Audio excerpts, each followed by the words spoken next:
የኢትዮጵያ አይነ ስውራን ብሔራዊ ማህበርና እንዲሁም በጎ ፈቃደኛ ኮሚቴዎች በትብብር የሚያዘጋጁት 22ኛው የፈለገ ኪን መድረክ ነው። ፈለገ ኪን የጥበብ ቤት ነው። ፈለገ ኪን የጥበብ እልፍኝ ነው። ይህንን እልፍኝ በነፃ እንድትኮመኩሙ ደግሞ የጋበዛችሁ የኢትዮጵያ አይነ ስውራን ብሔራዊ ማህበር ነው። ክብር ይገባዋል።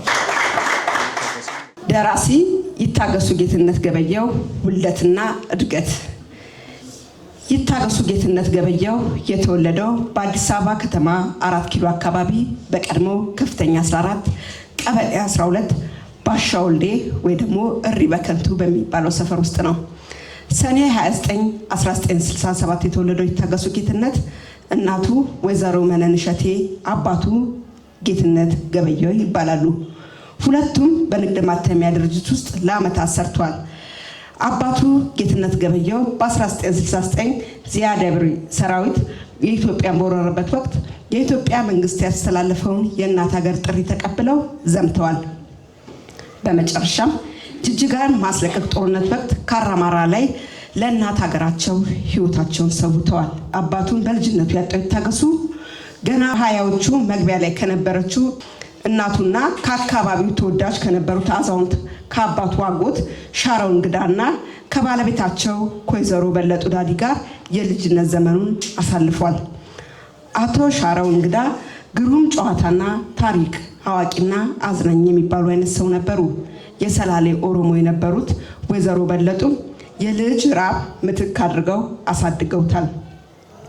እናቱ ወይዘሮ መነንም ድመት ግልግሏን በጥርሷ ይዛ ሳስታ እንደምትጠብቅ ሁሉ የሙት ባል ማስታወሻ የምትለውን የበኩር ልጇን አሳድጓለች። ይታገሱ በአጠቃላይ 3 ወንድሞች አሉት። ደራሲ ይታገሱ ሕፃናት አምባ እስኪቀላቀል ድረስ የልጅነት ዘመን አስተዳደጉ የተለመደና በመደበኛው የኢትዮጵያ ማህበረሰብ አይነት የሚሉት አይነት ነው። በጣምና ደራሲ ይታገሱ ጋብዛለን። እንደምን አላችሁ? በመጀመሪያ ደረጃ ስለጋበዛችሁን እዚህ ስለተገኘው እጅግ በጣም ደስ ብሎኛልና ባካችሁ ለእናንተም ክብር ለኛም በጣም አመሰግናለሁ። በመቀጠል እውነቱን ለመናገር ከጋሽ ገስጥ ጋር እዚህ እንደተጋበዝኩ አላውቅም ነበር። እኔ ስመጣ በር ላይ ስደርስ ነው ገና ሳየው ጋሽ ገስጥ አለ። ከትልቅ ሰው ጋር ነው የተጋበዝኩትና አስደነገጠኝ። ጋሽ ገስጥ እንዲህ ሀምብል እንደመሆናቸው እንዳይመስላችሁ እጅግ በቃ የሚከበሩ የዲሲፕሊን ሰው ናቸው። በጣም አዋቂ ማወቃቸውንም አውቃለሁ የማይሉ በሁሉም በኩል ላይ እኔ አርአያ የሚሆኑ ሰው ናቸውና እኔ ጋሽ ገስጥን እዚህ ፊት ለፊት ስላገኛችኋቸው እንደው ልታመሰግኑም ልታከብሩም ይገባል ብዬ አምናለሁ። ጋሽ ገስጥን በጣም ከማከብራቸው ሰዎች መካከል አንዱ ናቸው። እኛ በህይወት ያለን ሰዎች ትልቅ ሚዛን ያስፈልገናል ብዬ አምናለሁ። ማንበብ የሚባል ሚዛን፣ መመርመር የሚባል ሚዛን፣ መፈተሽ የሚባል ሚዛን፣ የተረኩልን ሁሉ የነገሩን ሁሉ ያለመዋጥ ሚዛን ያስፈልገናል። ይሄ ሂደት ነው፣ የታሪክ ሂደት ነው። ሀገር በአንድ ዘመን ሙሉ ጨለማ ልትሆን አትችልም፣ ሙሉ ብርሃንም ልትሆን አትችልም። ስለዚህ ሚዛን ይፈልጋል። እኛ አሁን ያለን ሰዎች አንዲት እንኳን ድልድይ እየተሰራች አይመስለንም እና ይሄንን ሚዛን ከሰጡን ሰዎች ከእስር ቤት ከወጡ በኋላ ጽፈው አዘጋጅተው ያንን ሚዛን ካቀበሉን ሰዎች መካከል አንዱ ጋሽ ገስጥ ነበሩ።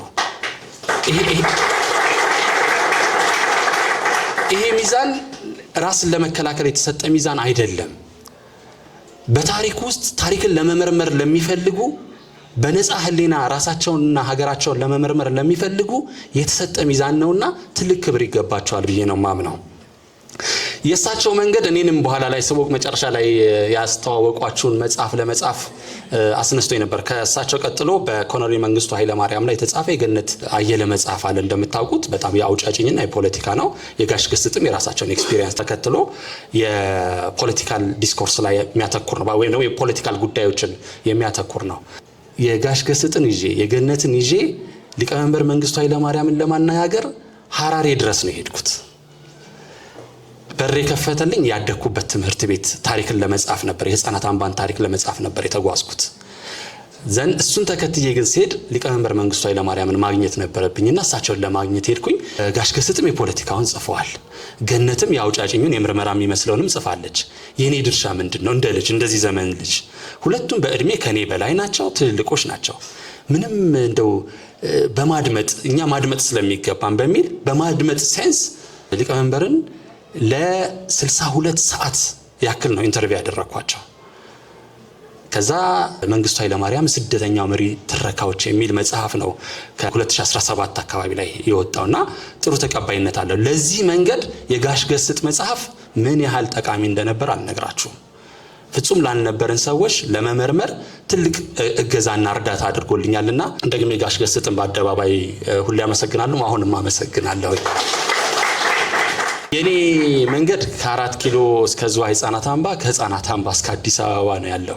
4 ኪሎ ያው እናንተ የምታውቁት ሰፈር ነው። ህፃናት አምባን ግን ልታውቁት አትችሉም ብዬ ገምታለሁ። አብዛኞቻችሁ ካልሄዳችሁ ወይም በዜናና በዜማ ካላወቃችሁት፣ በዜና ያው አሁንም የምናወራለት ስለሆነ በዜማ ካላችሁ ደግሞ ፀሐይ የደመቀች የሚለውን የማያውቀው ሰው ስለሌለ፣ ስለዚህ በእነዚህ በጣም ይታወቃል ብዬ አስባለሁ። ህፃናት አምባ ውስጥ ህይወታቸውንና አካላቸውን ስለ ሀገራቸው ክብር የሰው እና ወይም ደግሞ ጠላት ወይም የኢትዮጵያን ህልውና ለተገዳደሩ ኃይሎች በፈጠሩት ጫና ምክንያት ከቤተሰቦቻቸው የተነጠሉ ለአደጋ የተጋለጡ ህፃናትን ሰብስቦ የሚያሳድግ ትልቅ ተቋም ነው። በአፍሪካ ግዙፍ የሚባል ተቋም ነው።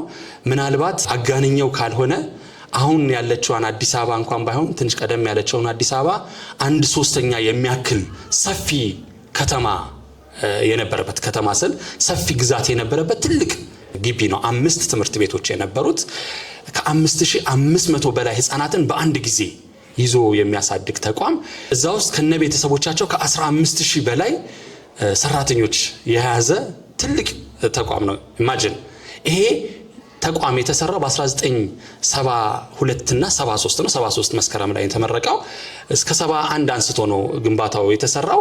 በ16 ወራት ውስጥ ነው ይህንን የሚያክል ትልቅ ከተማ ተሰርቶ የነበረው። እዛ ውስጥ በብዙ መንገድ አድገናል። ልመጣ የፈለኩት ወደ ጋሽ ጳውሎስ ነው። ጥሩ ብዬ ከማስባቸው ወደ ስነ ጽሁፉ ስመጣ ትልቅ ኢንስፓይሬሽን ሰጥተውኛል ብዬ ከማስባቸው ሰዎች መካከል አንዱ ጋሽ ጳውሎስ ነበረ። እርግጥ ነው ጋሽ ጳውሎስ ብቻን አልነበሩም። ይህን ታሪክ ሳወራ እንትምለው ህፃናት አምባ በጣም ብዙ እድሎችን ይሰጥ ነበርና በየወሩ ባንዶች ይመጣሉ። በጣም ብዙ ሰዎች ከታዋቂ ሰዎች ከዓለም አቀፍ ከነ ማይክል ጃክሰን ቤተሰቦች አንስቶ እዚህ ሀገር ውስጥ ያሉ ታዋቂ ሰዎች ጠቅላላ በየወር ተራ እየገቡ ይጎበኙት ነበር፣ ያዩት ነበር፣ ልምዳቸውን ያካፍሉ ነበር። እነዚህ ልምድ ካካፈሉን ሰዎች መካከል ህፃናት አምባ ሆኜ በጣም ህፃናቶቹን እናንተ አሁን ወንበር ላይ ነው የተቀመጣችሁት፣ የዛኔ ወንበሩ ስለሚጠብ እኛ ህፃናቶቹን መሬት ላይ ነው የረፈረፉ ማለት ነው። በሺህ የሚቆጠር ህፃን ታድሞ አስቡት። እና ታዋቂ የሆኑ ጋዜጠኞች ይመጣሉ፣ ደራሲዎች ይመጣሉና ለማየት ተዘጋጁ ተብለን አዳራሹ ግጥም ብሎ እንደውጫጭ 3 ሰዎች መጡ። ደበበ ሰይፉ እምወደው ገጣሚ፣ ተናግሬለት ማልጠግበው ገጣሚ ደበበ ሰይፉ፣ እውቁ የታሪክ ተመራማሪ ላጲሶ ጌዴሌቦ፣ ይሄው ዝነኛ የሆነው ደራሲና ጋዜጠኛ ጋሽ ጳውሎስ ኞኞ ነበር የመጡት።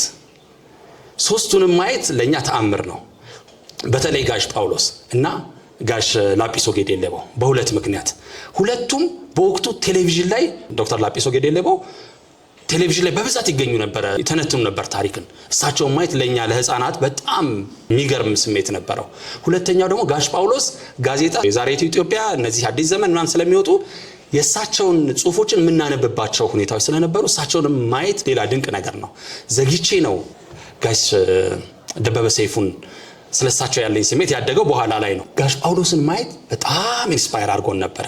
መከሩን፣ ስለ ስነ ጽሁፍ ደቤ ነገረን፣ ስለ ታሪክ ዶክተር ላጲሶ ጌዴሌቦ ነገሩን። ጋሽ ጳውሎስ ስለ ታሪካቸው ስለ አስደናቂ አስተሳሰብ መንገዶችን በጻነታችን ነገሩን።